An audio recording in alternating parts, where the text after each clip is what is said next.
Hello and good morning, good afternoon.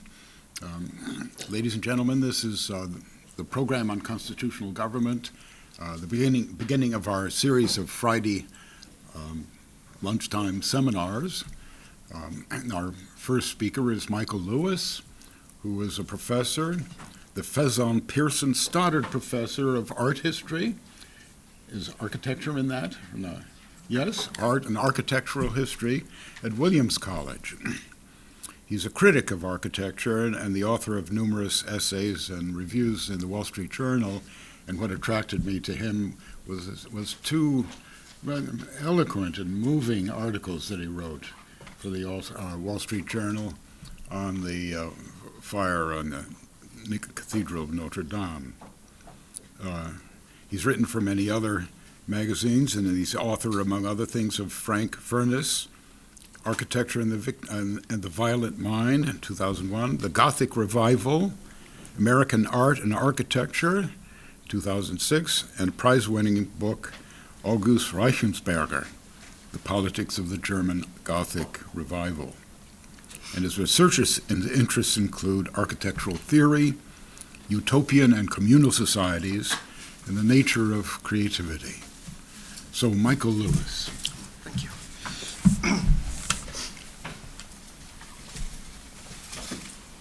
When I stand here, I can't see some of you, but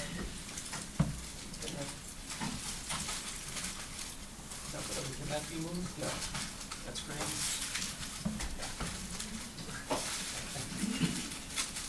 I should warn you, long ago, Williams College, my institution, invited the famous painter Jackson Pollock to speak. This is in the 1950s. He's the furious drip painter, famous for flinging paint across the canvas. And the college was warned, if you invite Jackson Pollock, there are two possibilities, and they're both bad. Either he will show up sober and sit sullenly to the corner not talking to anyone, or he will show up drunk and get into a fist fight. Unfortunately, if you invite Lewis, me, in September, there's two possibilities, because this is hay fever time. Either I am groggy and delirious with Zyrtec, or I'm groggy and delirious with hay fever. So I didn't take my Zyrtec, so I'm going to be sniffling, so pardon me. Are there any fellow sufferers out there, or am I alone? I'm alone, yeah. Notre Dame, April 15th this year. That's the moment the spire fell. A friend of mine caught that. This is a view from the south, looking north. And cathedrals are always oriented to the east. In fact, that's the word. To orient means to face the east. And you do that in a Christian church or cathedral because the sun rising of the altar recapitulates resurrection every Sunday, anytime the sun rises. So the apse or the chevet or the altar is at the east end. You enter from the west end. So we are at the south looking up at the transept. And that's where the fire broke out. The transept is the crossing where the longitudinal vessel at the nave is interrupted by the transept. It's a glorious lift of space when you're standing there. And it also stakes out on the ground the form of the cross. There have been other losses in recent years. Some of you, those of you who are older, will remember March 2001, the Taliban blew up several 1,400-year-old statues of the Buddha. These are the Bamyan statues, about 165 feet high. First, they blasted them with cannon, and when that didn't destroy them, they brought in dynamite and they blew them up. This is heart-rending, and people were very upset about it for a time. But it was very far from us. It's not part of our world. And it was more the military consequences of it that we found alarming rather than the aesthetic. This building is one of my favorite buildings in the world. I never got to see it. This is the Glasgow School of Art by Charles Rennie Mackintosh. This beautiful moment where the literal Gothic Revival, trying to recreate the Middle Ages, gives way into an abstract medievalism where the principles of mighty upheavals of stone, long series of glazed openings, reinterpret the Gothic cathedral for a modern function. And the disgrace of this is that it burned down twice. Burned down in 2015, they began the repairs. And in 2018, burned down again, leaving only a hulk. And now they're trying to recreate it. And then there's 2011. 2011. This is the world's most conspicuous loss of monuments, which anyone who's over 25 or 30 experienced in real time and saw it happen. To me, this is the most heartbreaking image of all. This is before the second plane struck.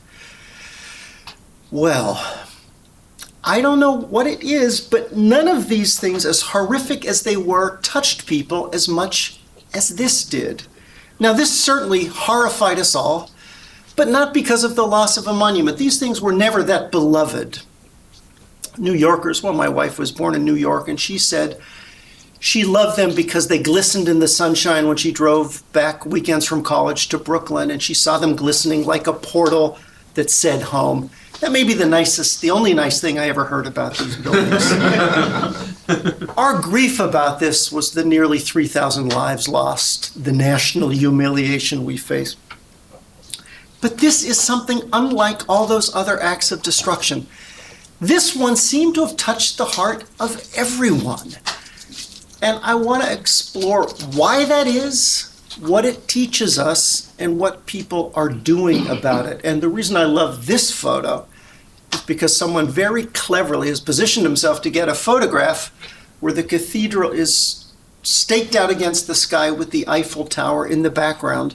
And these were two of the great moments on the Paris skyline where something very modern rose up, an architectural exclamation point over the city, and served to orient you mentally, psychologically, emotionally. And both are profoundly modern because the Gothic cathedral in its day, in the 13th century, did with stone precisely what the Eiffel Tower does with iron, right? That is, reduce the load to a stiletto-thin spider web of supports to turn matter into light.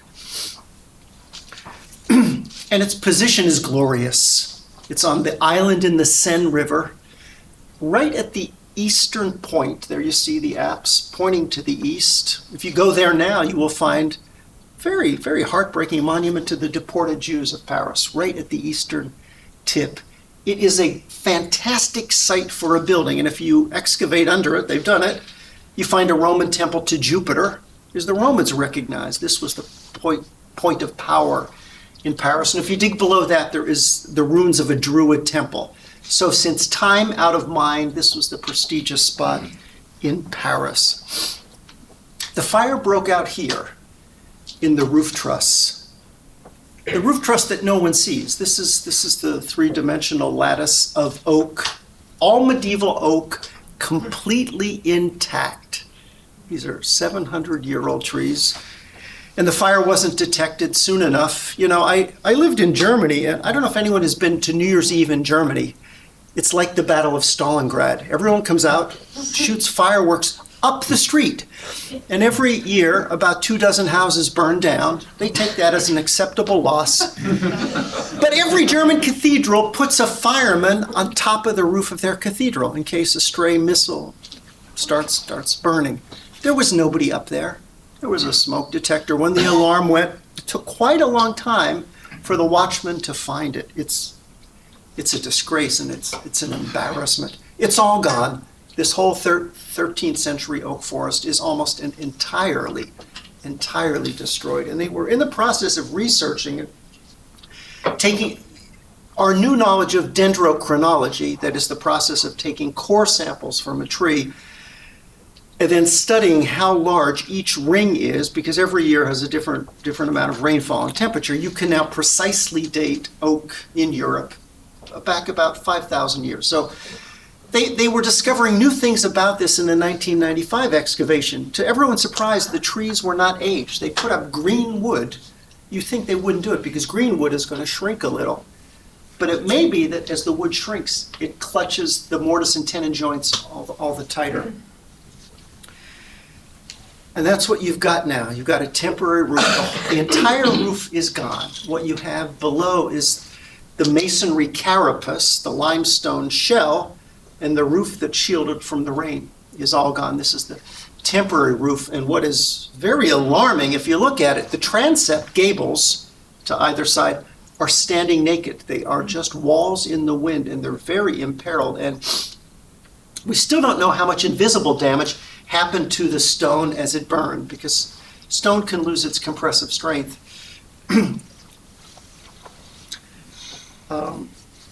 But this happens before. This is not the first time a cathedral roof has burned. This is Chartres Cathedral, which has been regarded as the most glorious repository of medieval stained glass. Has anyone been there to Chartres? They've screwed it up very badly. They over-restored it about 10 years ago, and if you walk in, the building feels brand new, and a building built in the 12th century should not feel new. It was fantastic. It was the last of the great French cathedrals that had not been restored, and it tells me that something is wrong with the way the French government treats its monuments. They treat it as a government management, administrative problem. The French cathedrals are not owned by the Catholic Church. French government went secular in the Revolution in 1789. All church property was appropriated.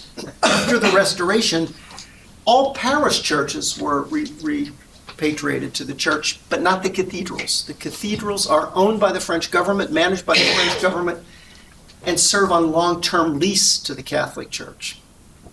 So the government treats this, and this is one of the things I wrote about in one of my articles for the Wall Street Journal. I called up the German counterpart to Notre Dame, which is the architect of Cologne Cathedral, which is comparable in many ways. It's the most celebrated of all German cathedrals. And he told me the difference was every German cathedral has a dedicated architect. The German word is Dombaumeister.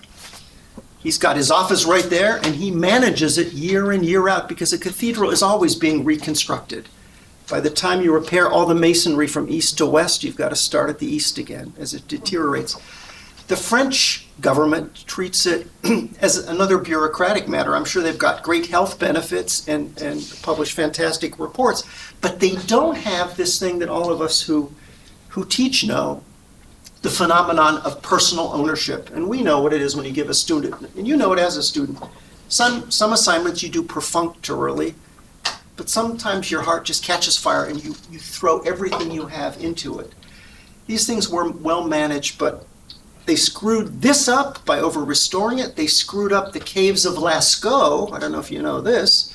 A decade and a half ago, they decided the Paleolithic painting was in danger, so they thought they had to preserve the air. So they sealed it, put in state-of-the-art air conditioning, and immediately the mildew started growing up the walls. So there seems to be a strange strand of Gallic rationality that says we know what to do with these things if we study them properly.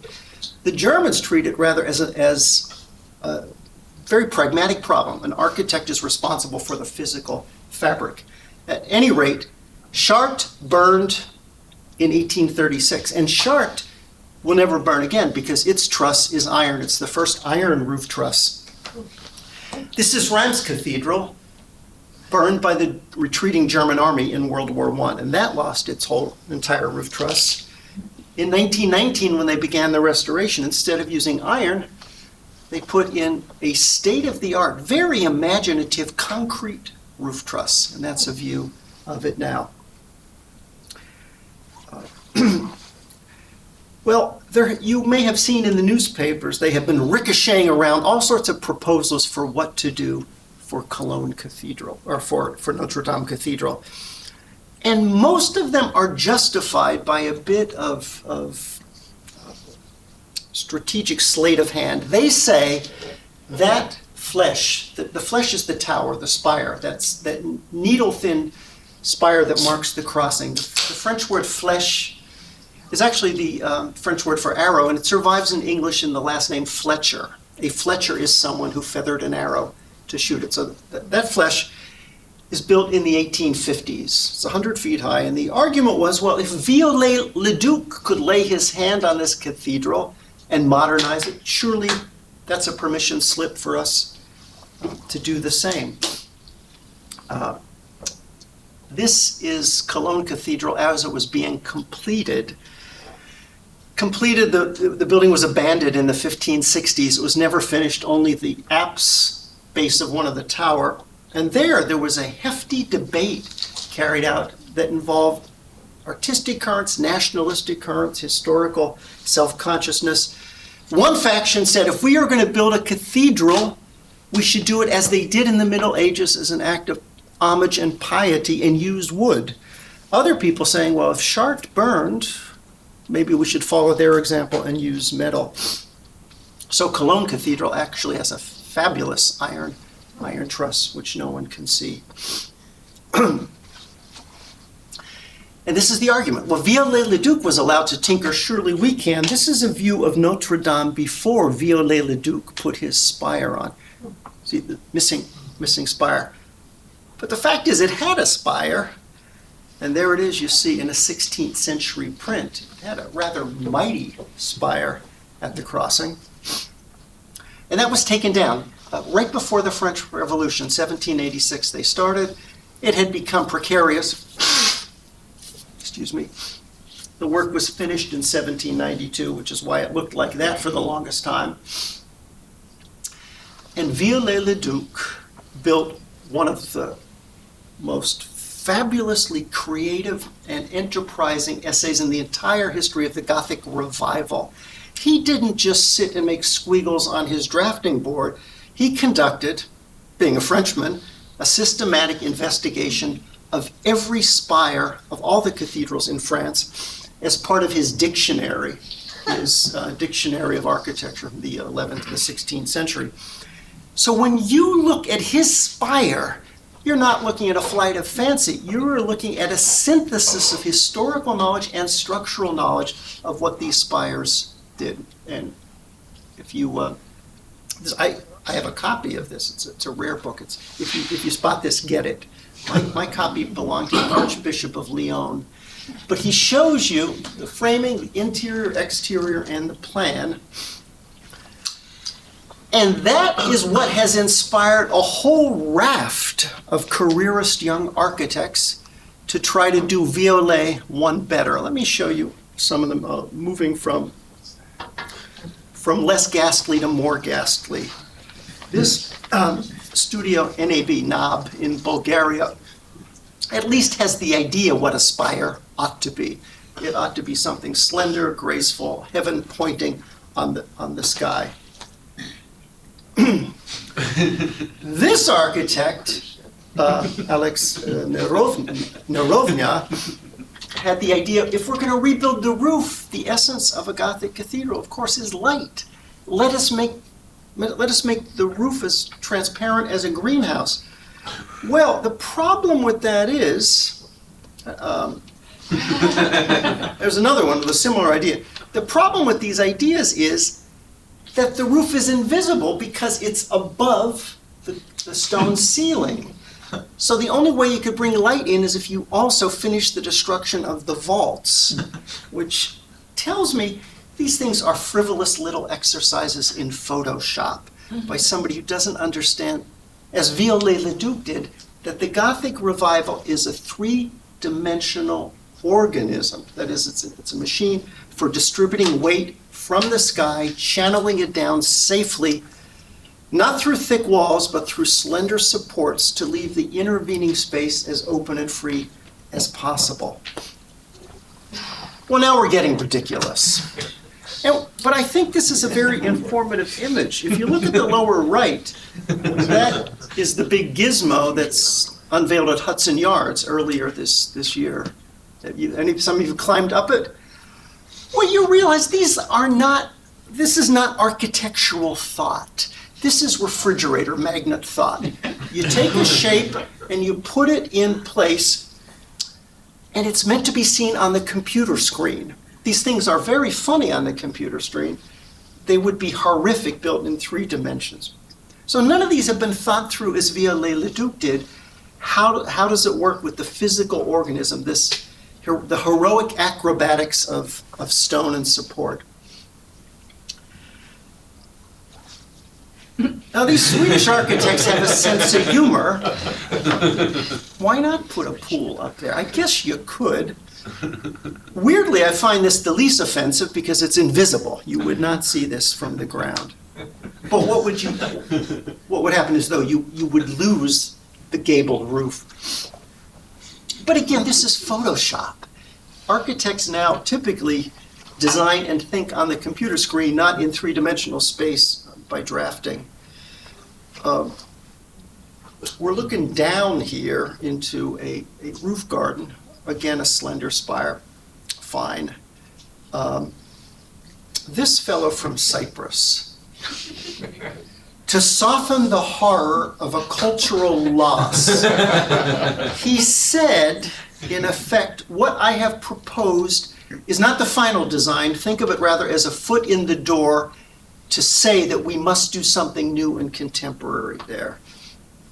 But again, it's Photoshop, and the scale is impossibly wrong. You don't have to take architecture to understand why it's wrong. A spire is a subsidiary part. It's a fashion accessory to a bigger thing. Here, the accessory is louder and bigger than the thing it's adorning. And if you look in detail at it, it has nothing of what Violette Leduc did, which is to think through in terms of structure what the object is. I don't even know where he got it. It looks like a prop from a Frankenstein movie of the 30s. But this one bothers me most. Mathieu Lehaneur must have been an English major because he had a gorgeously written decree that this fire was so traumatic, so devastating to us psychologically, we can't get it out of our mind. So the building should retain the memory of the fire in a kind of glistening bronze-plated spire. This is, what's that? You like it? No.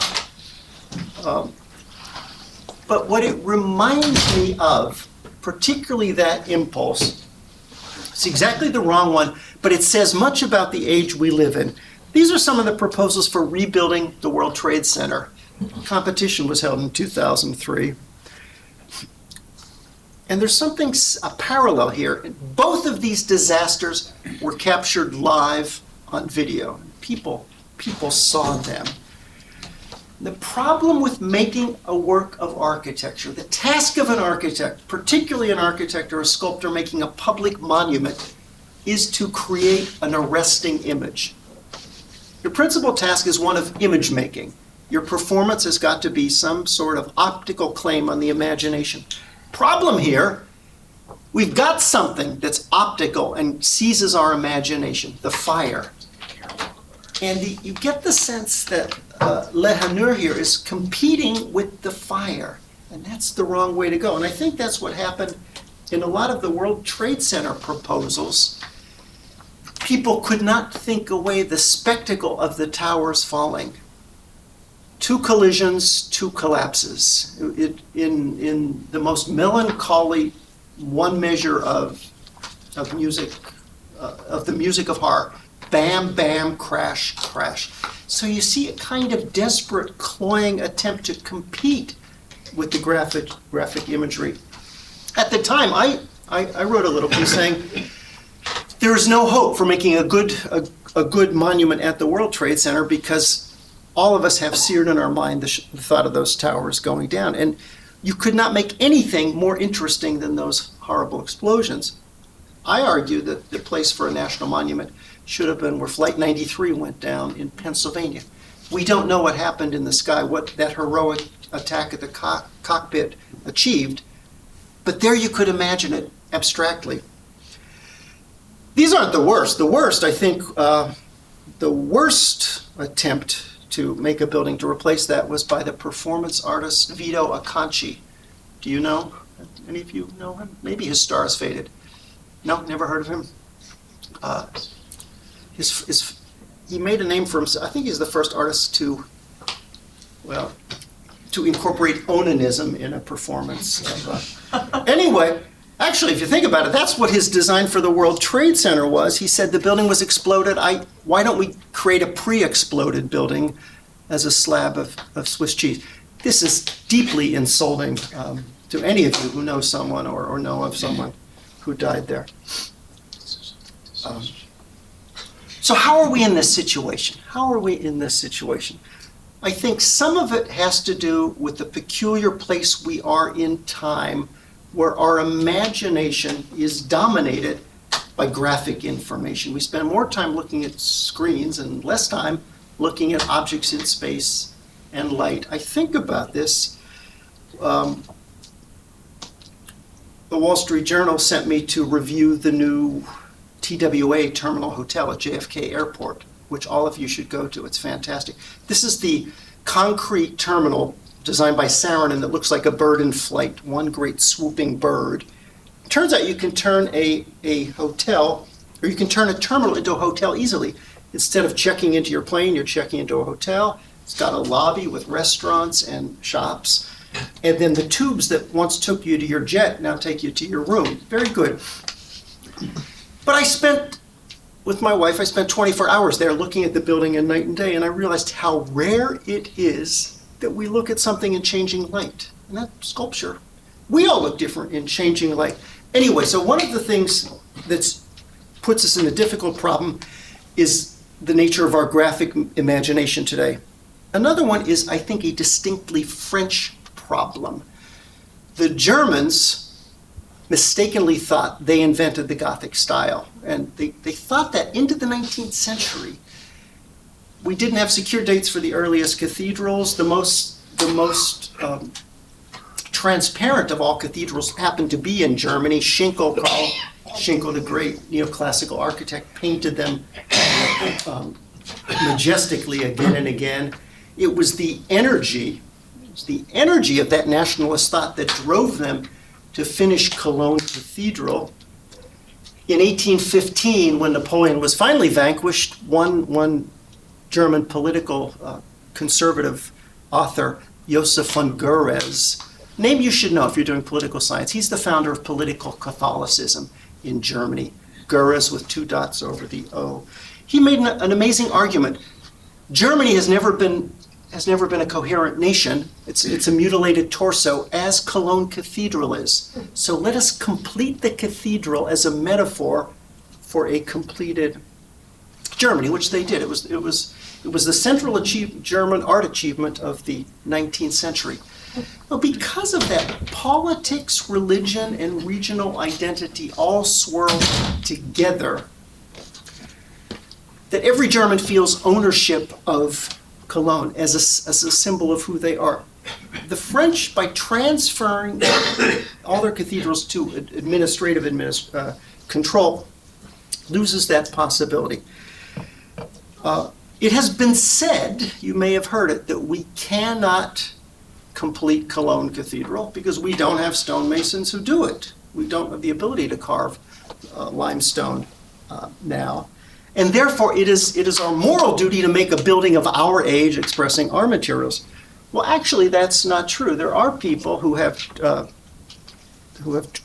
continue to carve Gothic cathedrals as bit by bit as they're replaced, and many study with them. In fact, you're looking at my class. We brought this German stonemason over. Every one of us got a slab of limestone, and we spent a month there. I am beginning the carving of a piece of tracery. Marcel explains.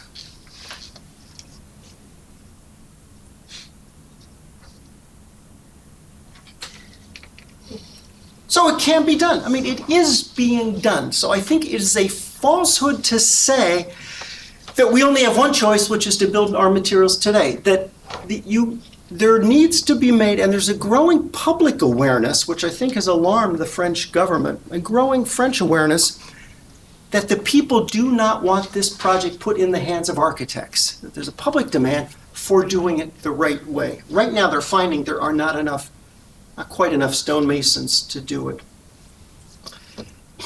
But let me tell you the last point, and then we can start talking. The last point is the shock that we all felt of how much other people were shocked by it. Every one of us felt our own private pain. I know people who wept uncontrollably when they saw the film of it.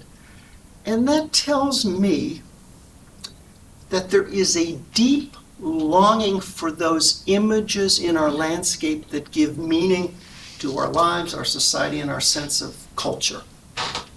And the great monuments that do that, Lincoln Memorial, Washington Monument, the Jefferson Memorial, they do that because they are collective achievements. I bet nobody in the room knows the name of those architects. John Russell Pope, who also did the National Gallery, did Jefferson. Henry Bacon did the Lincoln. He worked for McKinley and White. Robert Mills did the Washington Monument. That's a meaningless statement. That's an Egyptian obelisk. That is a collective creation of world culture, you could say. And that's why the great collective monuments have a deeper purchase on our imagination than the things we've built since. This is the biggest boondoggle in the last decade. This is the Martin Luther King Memorial. I don't know if some of you have seen it. And what is wrong about this? I'll argue we could fight about it. What's wrong about this? It comes from a line in a speech, in the famous speech, the I Have a Dream speech, where Martin Luther King says, out of a mountain of despair, we will build a stone of hope. So the designer said, okay, I get it. Here's the stone of hope moving forward. There's the mountain of despair moving forward like a pawn going up two pieces in chess. And the reason that is wrong, I think it's wrong, is that the great abstract monuments invite you to imagine. They all work at a deep metaphorical level, and they all only do one thing. And I believe a monument only can do one thing. It can only say one thing. If it says more than one thing, it's not a monument, it's a Russian novel. So the Washington Monument is a heroic exclamation point. It says here, right here. It's the appropriate founding gesture. If it's phallic, so be it. It's a founding gesture. The Lincoln Memorial is a cincture of stone. It's huddled tight, and it tells you of Lincoln's primary task, which was endurance, to hold the country together. It's deeply satisfying, the fortress-like solidity. Jefferson, our smartest president. It's just, it's a lozenge of clarity, the dome. So that's all a monument can do. So the monument is a metaphor for something else, but in this case, it goes backwards. We have a monument illustrating a sentence. So it's a scale model of a metaphor, which is wrong. Another reason it's wrong is every image I know of Martin Luther King, he's a great orator. He's speaking out, he's reaching, his arms are embracing. But instead you've got this closed Egyptian colossus not engaging with the people. So the problem is when you start to have individual artists and designers make their own imaginative solutions to problems, you are in the world of personal expression. And you don't want personal expression for our great collective achievements. Not one of those outrageous proposals for Notre Dame, I think they all had to have been tongue-in-cheek. They really didn't think they were going to do that.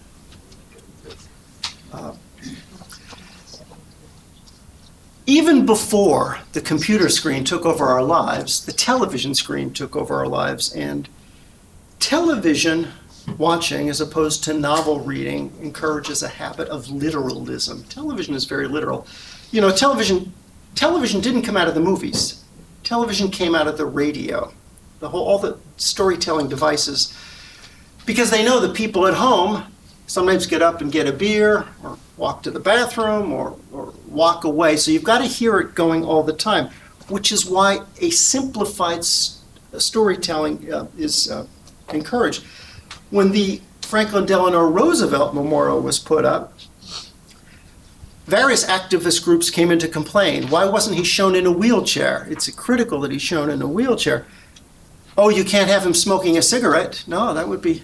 So the two things that he deliberately manipulated to create an image, this was a jaunty emblem of optimism, the cigarette, the wheelchair, he concealed, he walked with leg braces and clutched the podium. Much of America didn't know he couldn't walk, but it was critical to his public persona to suggest vitality. So you took this jaunty, dynamic cavalier and turned him into a non-smoking, disabled, differently abled person. There was war on the first stole of Eleanor. And that was the problem with the World Trade Center.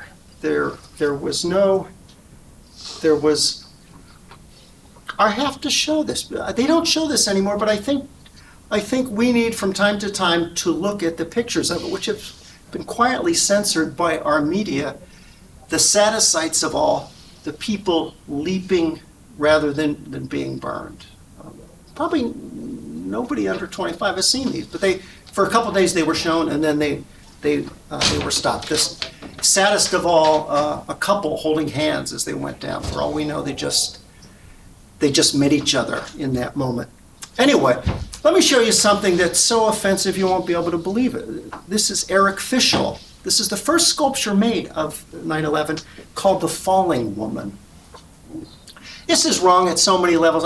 You don't need a professor to begin telling you why it's wrong. But this suggests an atrophied imagination for form making. It suggests you see something, and the only way you can do it justice is make a replica of it. So we're in a bad time for making monuments. And the reason they don't work is a monumental gesture cannot be invented. Vladimir Tatlin, the Russian constructivist, made the great one, the monument to the Third International. It's great because it actually is a monument of a revolution, because this tower would have revolved. Different levels would have revolved once a year, once a month, and once a day. It kind of works. But it's personal, as is Richard Serra's tilted arc. And the problem is,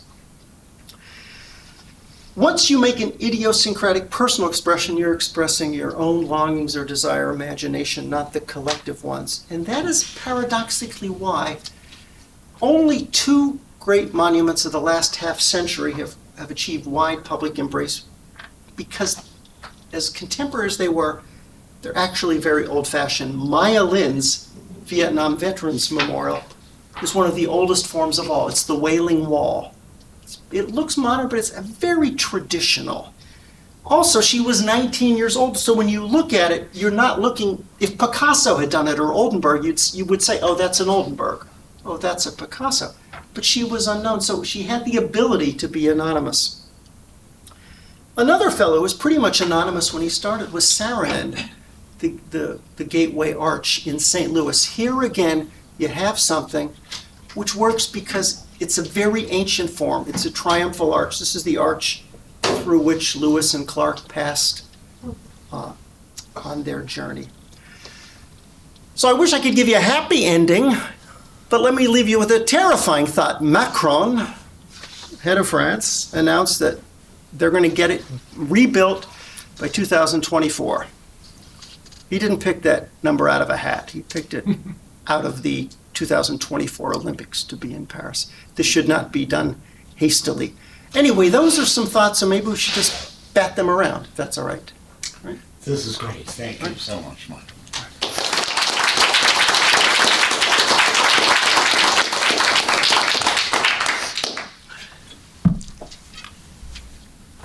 Could you elaborate on your last sentence? Why did he pick 2024? Oh, there's going to be the Olympics in Paris, and it would be a feather in his beret. If he's still, even if he's not. Well, he wants to be. He wants to be like Pompidou or Mitterrand, one of those long-serving ones. Yeah. Thank you. You said the designs, proposals for rebuilding Notre Dame, you think, or maybe you hope that those are tongue-in-cheek and that we won't actually see anything like those.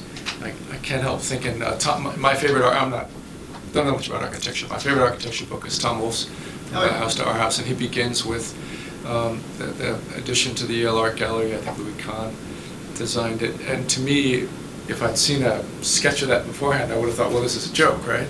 They're not going to do this, but of course they not only did this, but this is, heralded was part of a new style that was becoming dominant. So That's a funny example, because that is actually a good building, Hans Yale. well, Both his Yale museums. well, maybe tastes differ. I guess what I'm struck by is the connecting that very modern glass structure to the medieval style and the Gothic style of the art museum, kind of right next to each other. It looks very wrong to me. And one thing I am interested in is I've noticed that European taste tends to be, they tend to like that kind of, a very broad generalization that maybe people can push back on, it might not be. In my limited experience, European people tend to like that juxtaposition of something older and something very modern.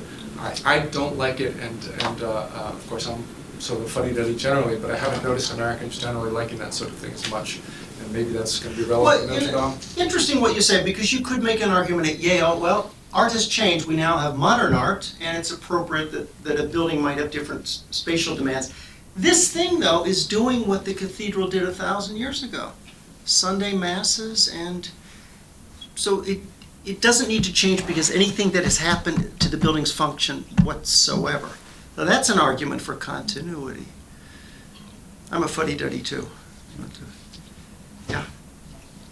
I had a quick comment and then a general question. The comment was, you focused on the Photoshop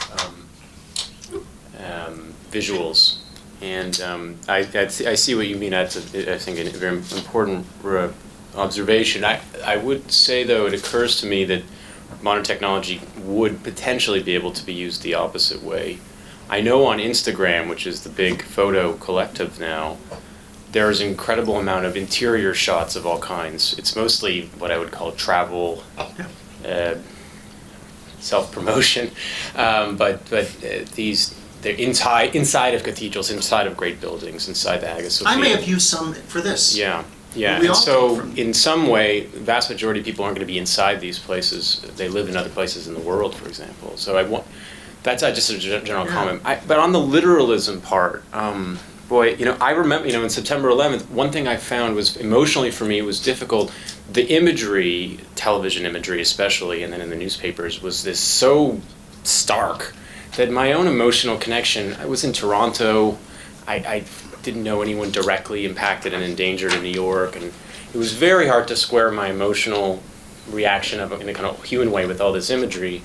But I wonder, and these are kind of fantastic events, the Notre Dame Cathedral, and say less so, but is there a sense that the literalism might have a kind of more general or deeper source, that the cathedrals are trying to capture God's essence, the glory of God, who's an invisible being, and of course there are saints and various visible things there too, but just in general, and when you look at the Lincoln monument, if you look at they're, I don't know what you'd call them technically, but they're capturing a kind of moral sensibility which is not in any way literally connected to the United States history. It's not like you can...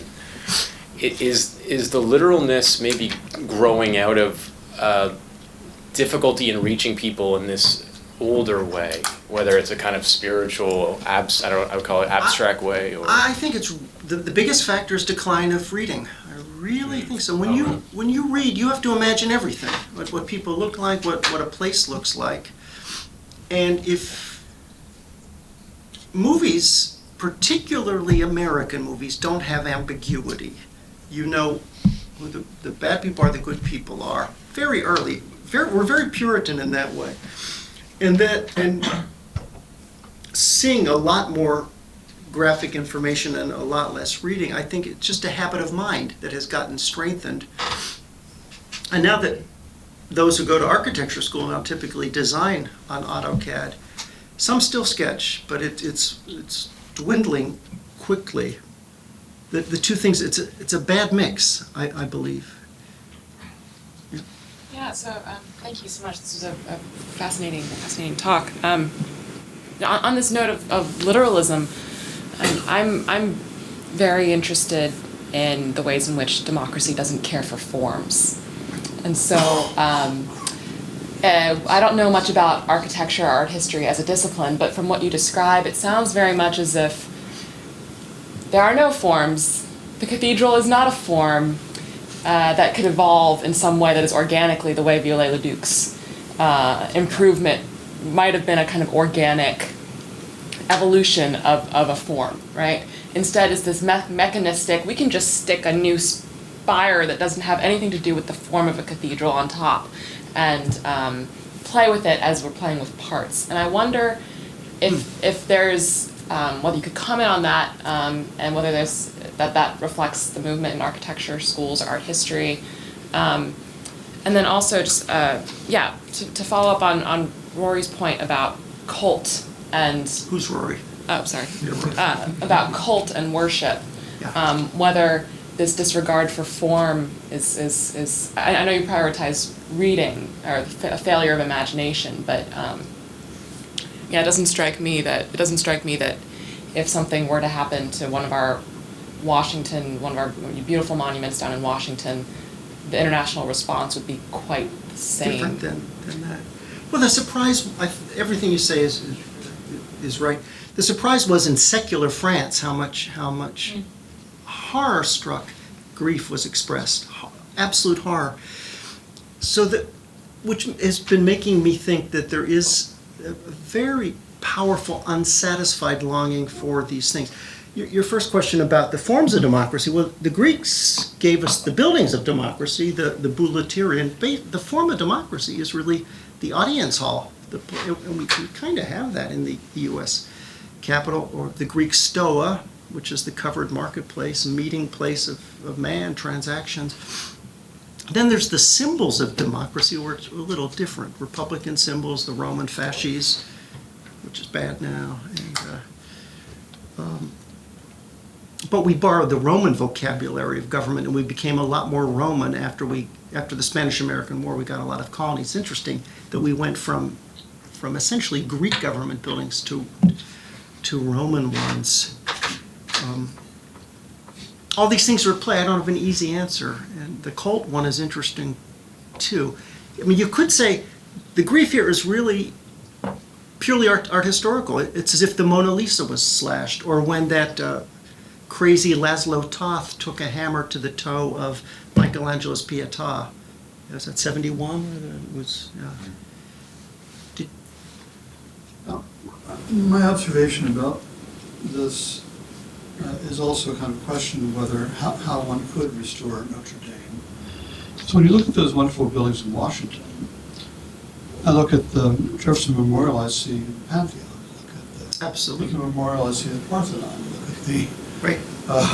Washington Monument. It's Egypt, but it's also Rome in the high Renaissance, and possibly it's the Bunker Hill Monument, which is on Breed Hill, never mind. But it's the Bunker, which may have been a model for it directly. The idea is you can build in a tradition, and you can affiliate yourself with the tradition.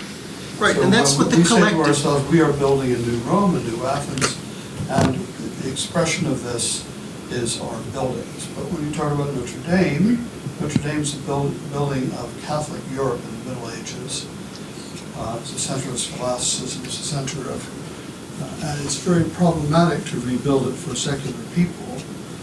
That's partly why they wanted to face it in various ways, I think, and to modernize it, because it would be the declaration of the triumph of the modern over them. If you put it this, someone was saying early on, you're going to put a glass elevator on the outside, make an observation deck on top. That's the triumph of the modern over the religious. Right? So it's one thing to build in a tradition, and I think the classical tradition is still alive, although there are some people who still do classical buildings, very beautiful ones. And it's harder and harder to do. But I don't know how you would build in a medieval tradition without being Catholic. And that would be a statement that the lay government of France simply couldn't make. Well, but you know what? I don't think a true believer is a better architect than the atheist. It was always said that Violette Leduc... But I'm thinking about how we're going to restore. Yeah. We can restore a classical building and build in a classical tradition, but can we build in a Catholic tradition? when we have lay governments, and we have anti-Catholic governments. Yeah, I don't think the government will be able to, it seems there is no strong voice for modernizing it except among a coterie of architects. But I like what you said, that there is a certain amount of malign intent to that. There's a certain will to deface, and it would be defacing it. But I should say, the Violette Leduc was famously atheistic. The joke in France was, he never went into a church after he handed over the key to the bishop. He never went back in. Did you have a question? Yeah, I guess I wondered about the Holy Family Cathedral in Barcelona. And That's not a cathedral, Sagrada Familia. It's an expiatory chapel. There is a cathedral there. Oh, okay. That error was pointed out to me when I published my Gothic Revival book.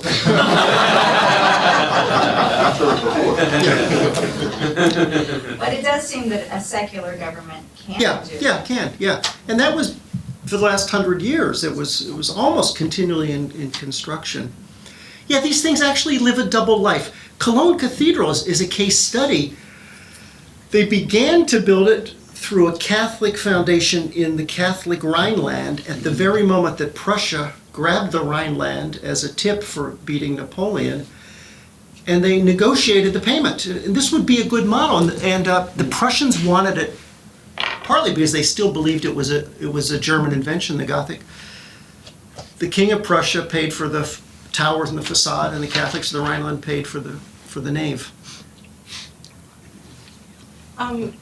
So I have a question that starts with the image that you started with, that is why do we, and especially the French, why is this the worst image that we've seen? And then in your talk you have a kind of implicit comparison between Cologne and this kind of German collectivist model and the French model or attitude, and that's going to be part of the problem of rebuilding it.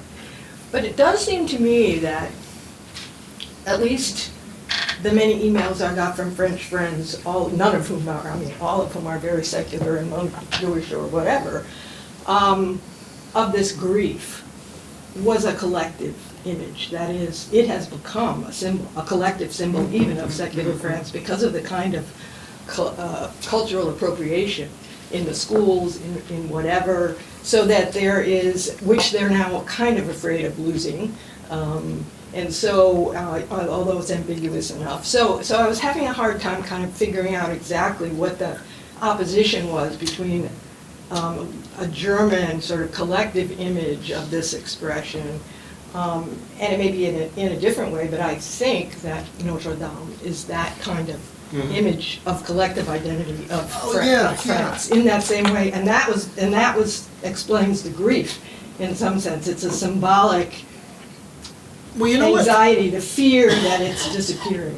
Yeah, you know what? I think it's connected with love of the city. You orient yourself in the city by a few characteristic monuments, and I don't think people realized how crucial that was to it.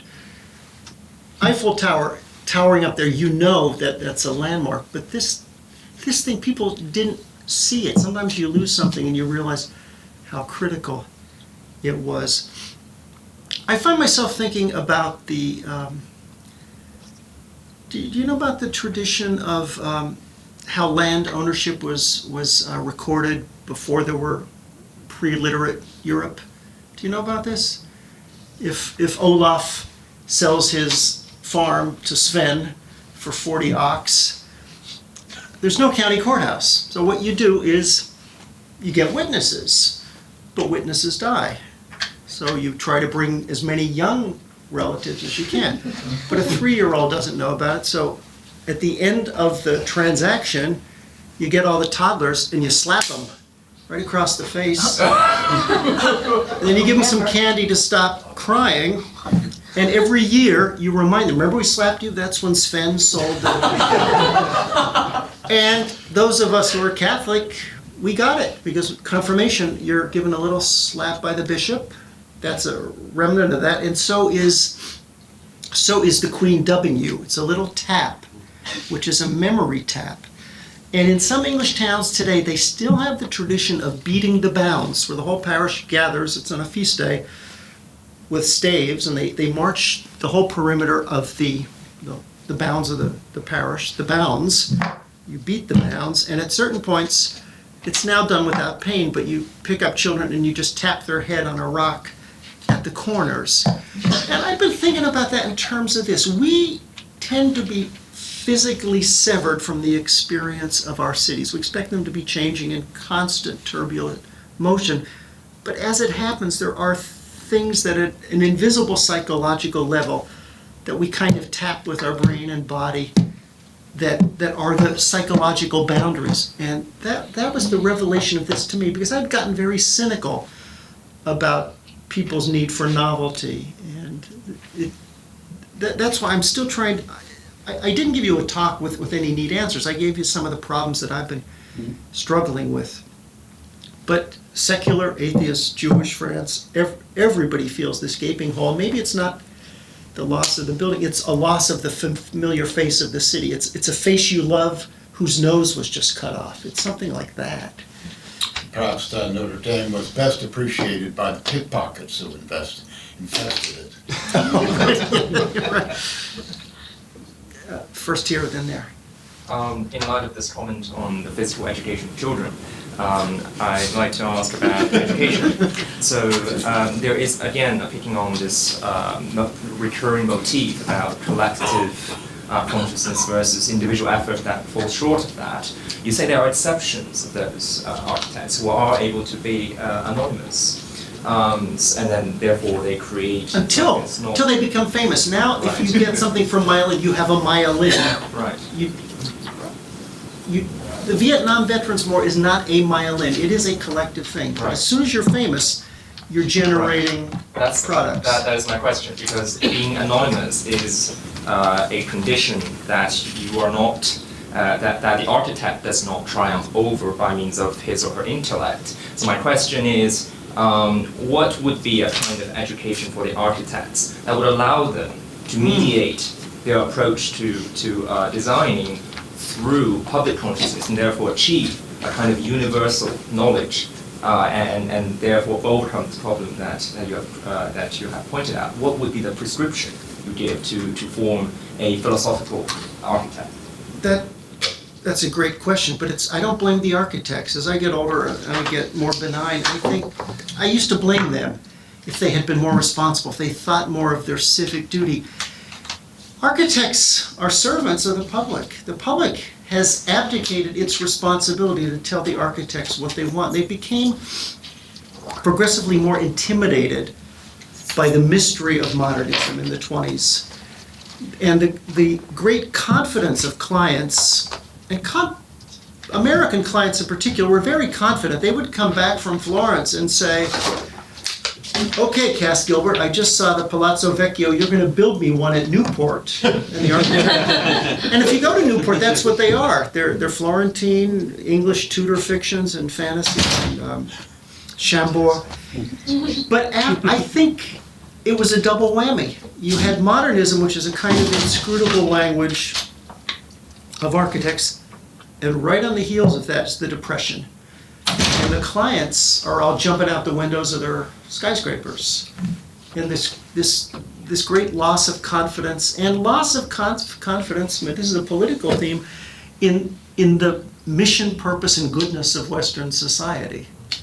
So it's a void, and in that void, architects become more important, and you have the Gnostic knowledge of a field. What I would like architects to do, they should all learn to build first. They should all spend a 2-year apprenticeship cutting stone or learning to frame wood.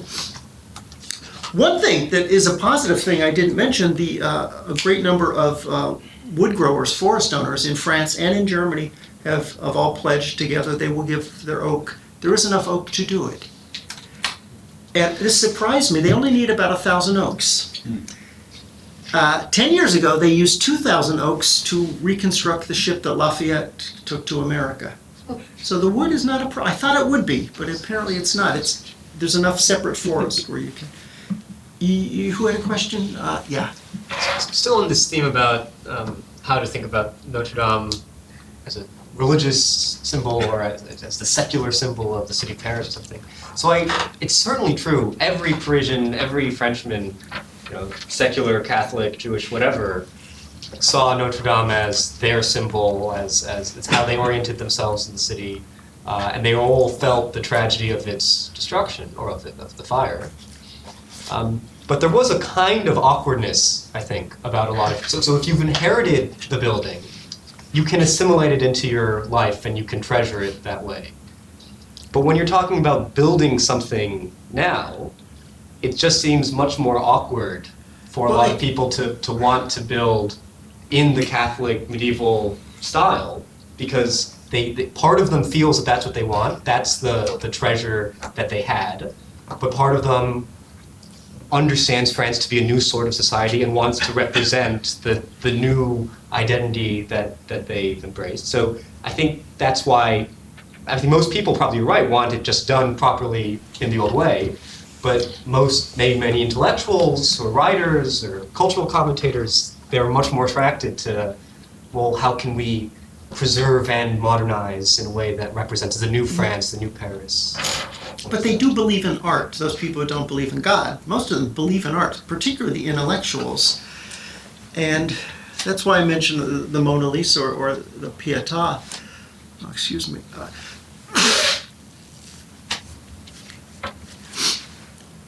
They need to be educated and see that roofs have burned down from many other cathedrals and have been rebuilt. It's a debate whether or not you want to do it in oak. I could see the argument for doing it in steel, but I don't see an argument for competing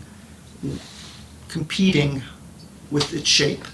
See, a cathedral, this is what it took the 19th century to tell us. The forms of a cathedral used to be thought as so much deranged Teutonic masonry. Just they kept building till the building fell down and stopped.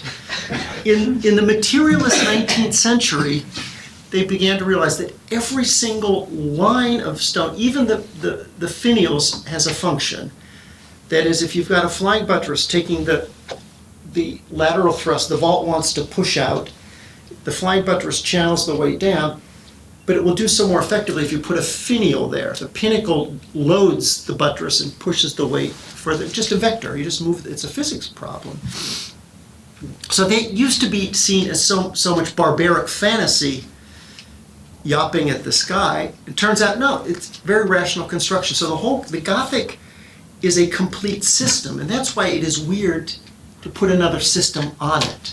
I think if people are given that argument, they would respect it, unless their motives are malign, which you can't rule out. What do you think of the Louvre and the IMP? Oh, by the way, his company built this building. Oh, did? Yes. Oh. Yeah, you can see a little replica of the Louvre. It's pyramid outdoors on the way out. Oh, really? Yeah. The Louvre actually is okay. It's okay. It does not touch the historic building. It's separate. It lets you get in without... The entrances were all too small. It's discreet. It's invisible. So in the scheme of things, it's probably the best. The National Gallery in Washington, also IMP, he built a separate building next to the original National Gallery with a channel underground. That's one way of doing it, but you move anything new away from the object itself. Sorry to ask a second question, but it strikes me that one reason why we're asking the question why people reacted so strongly to the fire, I think it's also the historical situation of France, too, that matters a great deal. Because many people feel that, well, I think it's a misnomer to talk about French civilization, not because the French aren't civilized, but because they belong to civilization. They don't create civilization. Nevertheless, people feel that France is under siege in many ways, and what we used to think of France is no longer France. It's become more multicultural, and therefore less uniquely itself. Of course, that's a certain image of France, not perhaps de Gaulle's image of France, but it's an image that's built up over a long time, however. And when you see Notre Dame burning, you say, oh no, it's something else that's happened to France. It's another blow to French identity. Absolutely, but you know what, it's funny, those motives, I know just what you're talking about, feeling that French culture is endangered, particularly by immigration hostile to Christianity. Yeah. That motive can align exactly with an atheist art lover who just loves the Middle Ages. And the consequences will be the same. This might be a case where separate motives, diametrically opposed motives, are all pushing to the same goal, which is what I hope is going to happen. I hadn't thought about that. Yeah, there is, this seems to symbolize other fires that are burning. Hadn't thought about that. It would be easy to get it politicized too, since. But it mustn't be, because that would be disaster. It can be, I agree, but it's something that would easily be taken up into a political model where it's traditionalists versus modernists, or it's Europeanists versus nationalists, and that kind of thing, and that would be a disaster as well. French tend to handle these things in a different way. They kind of have a closed, if I may use the word, Mandarin administrative apparatus where they always do what they want anyway. And if they want to do it, I think they will. They tend not to have the same public debating that the Anglo world has, I think. There's a question here, a comment? No? I was just going to ask about the yellow vests. I had Yellow read vests. that the yellow vests were opposed to the rebuilding, that they thought, Really? that's what I read in one, New York Times article. But I was wondering if. Oh, if their gas taxes were going to go up to pay Yeah, for. why are we spending? Oh, But I didn't know if that was a real thing or if that was just an article for that day that I I never don't followed know. up on. has anyone else heard about that? Some leftist media certainly have gone to interview all these people sleeping on the streets. How do you feel about so much funding being amassed for such short amount of time? Everybody. Well, that's a leading question. Yes, of course. And they say what they were expected to say. Well, Yeah. how about our neighborhood? Well, that's what the media does. Anything else? Yeah. I was just curious whether you had read much about the 19th century construction of the spire, how people reacted to that at the time.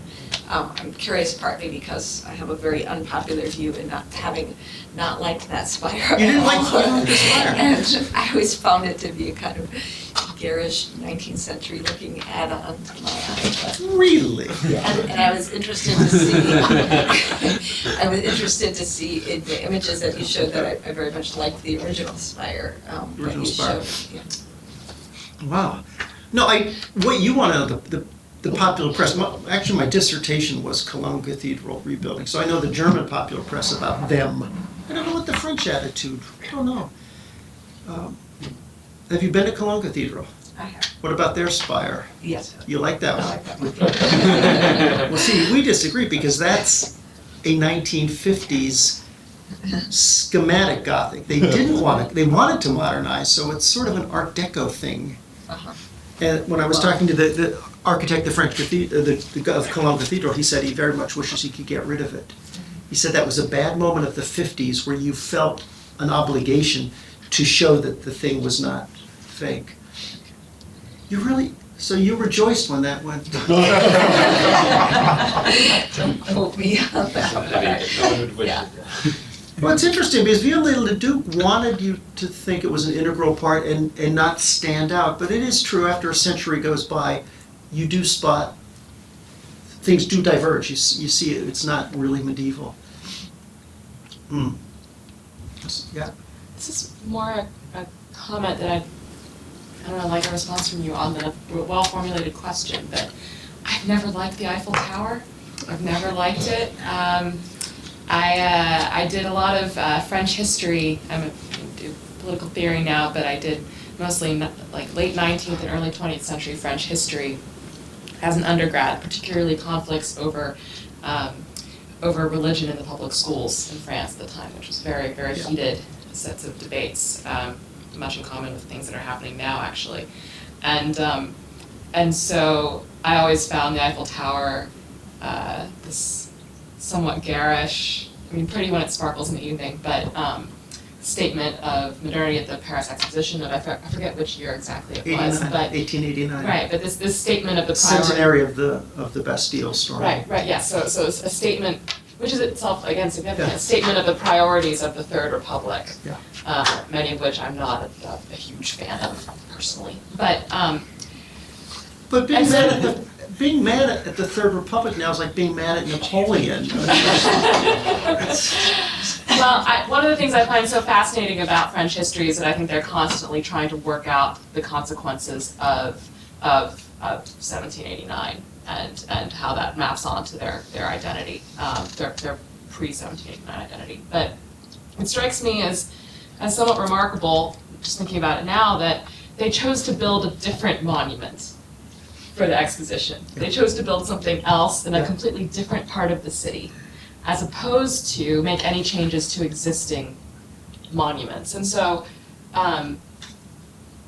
obviously there's an opportunity to build something here with Notre Dame, but I think it's a particularly new kind of harsh statement, perhaps about the moment that we're in, that if there's an effort to make something modernist, it's to build it on top of the cathedral rather than to build something out by, I mean, we have Les Halles, we've got other things around the city of Paris, but I find that to be a very interesting juxtaposition in 100 years. And just on the point that was kind of raised earlier about France's cultural situation, I keep thinking, looking at this photo of Michel Houellebecq and some of his writings about they're not just meditations on a possible future France, but a meditation on the late 19th, early 20th century and religion and decadence and these sorts of things, as well as the Middle Ages. So that's not a very well packed, that's not a question, but I just love. Two parts are interesting. I suspect a lot of people don't like the Eiffel Tower. It is a naked scaffolding of iron. Anybody else not like it? Oh, interesting. I like it. Yeah, most people do, but I guess the people who don't keep their mouths shut. It was intended to be temporary. Temporary, yes. You have to note that. So the French came to embrace it in time. And so the interesting question to me, and I really don't know the answer, is why they came to embrace it. And I suspect it has something to do with the fear of the loss of French might, power, modernism. But that's only a guess. But it was intended to be torn down. Well, that's right. And other World's Fairs have done the same thing. The Montreal Expo of 1967, they kept the geodesic dome, and New York World's Fair, 39 and 64 have kept some of the buildings. Yeah, I never thought of that. Shell shock after the Prussian victory of 1870, 71. And there is an engineering, scientific competition. That's right, with Germany, yeah. And this other point is similar to that since 1789, France has been fractured into an irreconcilable right and left, fractured. And when you say that, it's a very melancholy thought, because I fear that's what's happening to the United States now, and it might become indelible the way 1789 was there. So maybe that's why the feelings that swirl around this are sort of inarticulate, but they're sensing deeper tragedies are unfolding. I'd like to make an observation and have you comment on it. I don't think the use of atheism or secularism, as has been used thus far, is really the correct one. The correct one, I think, is laicization, which is the one that the French use most of the time, and that is a conflict not over morals or religious vision, it's a conflict over authority. The enemy is not really the church, it's the bishop. It's the institutional authority. And you can retain a sincerely deep or a moderately aesthetic affection for the religion of France as you embrace France, whatever be your religion or ethnic background, and you can say, I recognize that there are elements from the church, if you will, that have entered into our national character and our national worldview that are not necessarily obeisant to God, but are still part of us. And we experience it as part of to go back to your feeling, of the communal being, of a communal statement. And I do think that I would like to add on another note, I don't think that it is the architect itself that is at war with this. I think it's the culture of celebrity, of vanity. We know that the glassmakers in Chartres etched their names in tiny script. They didn't write Trump Chartres, you know. You couldn't have that. And so that it is the vanity of Kilroy was here, if I can go back to it. It is respectable graffito of an elite profession. But I don't think it's inherently in the architecture. And I think Violette Leduc would have used CAD and computers to, instead of employing draftsmen who are terribly expensive, and that the CAD machine would not have made him act any differently. And lastly, I strongly suspect that just because he was an atheist, I think in his heart he was an atheistical French religious person in his own way. And so I think we have to be very discriminating about how we use those words and our attitude towards national spirit. Well, I'm grateful for your three clarification. Laicization, that is the word, yeah. It's a dispute not over belief, but over authority. I'm grateful for that. And you're right, I think it is. It's our celebrity culture of architecture. It's not inherent to architecture, but the media culture today. And your third distinction of this familiar type, the French atheist believer in his way, that's very good. And I think that accounts for a big percentage of the population there. Thank you. Yeah, on a theoretical level, you could understand this as a development in the 19th century of the notion of culture as separate from politics, and together with the notion too of aesthetics as separate from morality, and hence That's part of the fracturing of society, of modernity, that these things splinter. But it enables us to have a different attitude toward the cathedral, say, than the French revolutionists. Yes. So no, you don't have to destroy if they can be laicized. All they did was knock the heads off the statues. This is much worse. And I was told when I came here that normally these things are about politics, but Professor Mansfield said if I began with art, we'd end up with politics anyway. So I think if there are any other political aspects you want to bring in before?